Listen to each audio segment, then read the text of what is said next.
Welcome to the Prepped and Polished podcast, the podcast that empowers you to take control of your education, featuring weekly interviews with influencers in the world of education, as well as tutoring tips, lessons, and updates. And now, here's your host. Hi everyone, welcome to another Tutoring Tips episode of the Prepped and Polished podcast. This is Aaron of Prepped and Polished. Please be sure to check out our website, www.preppedandpolished.com. For tutoring, in person or online, call us at 781-753-9951 or chat with us instantly on our website. You can join our Prepped and Polished community on Facebook and Twitter. Just search for Prepped and Polished. If you have a question after the show, please ask us a question on the chat feature of our website. We love hearing from you. Now, let's get right into episode number 240, How Colleges Read Your ACT or SAT Scores. Hi everyone. Today we're going to be talking about how colleges read your ACT or SAT score reports. Now, before we get into this episode, I want to make sure that everyone is understanding that we are just looking at how schools can read them, not the explicit step-by-step analysis of the reports and how schools can determine if they're going to accept you or not. Now, first thing you want to think about is when you're looking at your schools and colleges that you're applying to, is identify if they require the test or if they are test optional. Now, if a school is test optional, they might say you are more than welcome to send in your scores, but you don't have to. Other schools require the ACT or the SAT. So consider that when you're applying to a school to check to see, do they require that test? Because if they don't, you might not necessarily have to take it. However, if you find yourself to be a really good and strong test taker, it might be to your advantage to do so. Another thing that they consider is, do they accept one score or do they accept multiple scores? Again, some colleges will read the ACT and just look at one score individually, and that's it. Other schools will accept multiple scores. Sometimes they like to see a trend. Obviously, an upward trend is best, but they usually will see what was a common value among each section score. For example, was your math good consistently, or did you have one really good score and the rest not so good? This also leads to the next point about superscoring. Some schools will take multiple ACTs or multiple SATs and take the best section score from each test respectively. And that's how they read your SAT or ACT score. Some schools, though, just take all the tests and they weigh them all the same. That's also something to consider. And I highly recommend that you just check with the college you're looking into before so. Now, if they are looking at the test scores, and let's say we are under the assumption that they accept either one test score or multiple test scores and they require you to take the test, they're going to look at each section individually. For the ACT, they're going to look at your English, your math, your reading, your science scores.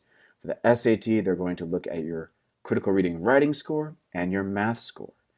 Also for the SAT, they might look at your individual reading and individual writing language subscore, as well as the cross-test section scores. For the ACT, that's your ELA or your STEM score.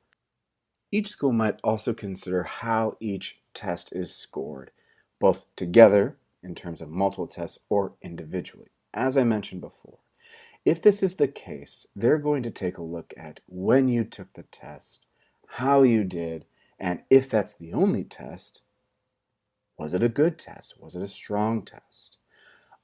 Occasionally, in addition to the 4 main sections of the ACT scores or the 2 main sections of the SAT scores, they might also look at the essay section of the test. Now, quick side note is that every school is a little bit different or have similar rules. And it's usually that a school will either say the essay section is optional, recommended, or required.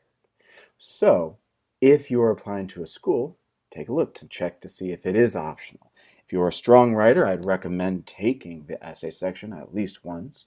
If you're taking the test a few times, maybe have it be your second or third try, just so that you have a strong section score for the essay, but you're also focusing on your main scores from either the ACT or SAT test. In addition, if you're looking at schools that require the essay, it's worth asking, what is the score range for the essay? One other point that I mentioned earlier was the ELA or the STEM scores for either the ACT or the SAT. Respectively, you want to consider if you're applying to a school, let's say for engineering, it's more than likely that the school will look at your STEM scores more critically than your ELA scores. The reverse is true if you are applying, let's say, to a journalism school or a liberal arts school. It might be that they care more about a holistic score or one section score more so than the others.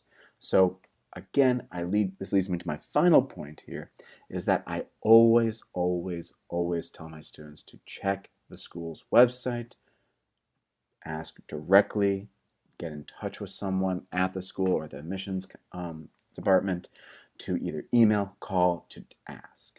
If you're looking on third-party websites, you have to be mindful that they might not necessarily be up to date, so it's best to go straight to the source.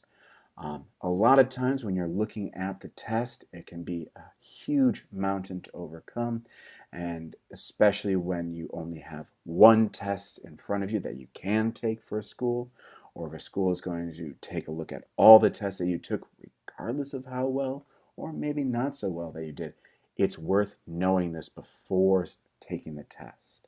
At Prepped and Polished, we are happy to help students research this aspect of the test for their schools that they're looking into so that they have a wherewithal that they will have to either take it once or take it multiple times, because we want to make sure every student has the ability to get into the school that they want, and we want to help them surpass the ACT or SAT test so that they can do so. Again, if you're looking at colleges and you want to know how they read your scores, it's always important to see if the test is required, optional, if there is one score, multiple scores, or super scoring, and how are they looking at each score individually, depending on if you're going to a specific college or school at that university or college. And finally, the essay section, always double check to see what the school's stance is on it so that you know if you have to take it or not. This wraps up our episode number 240, How Colleges Read Your ACT or SAT Scores. Be on the lookout for our next podcast episode, number 241. Thanks for joining us on the Prepped and Polished podcast. Now go out there and take control of your education.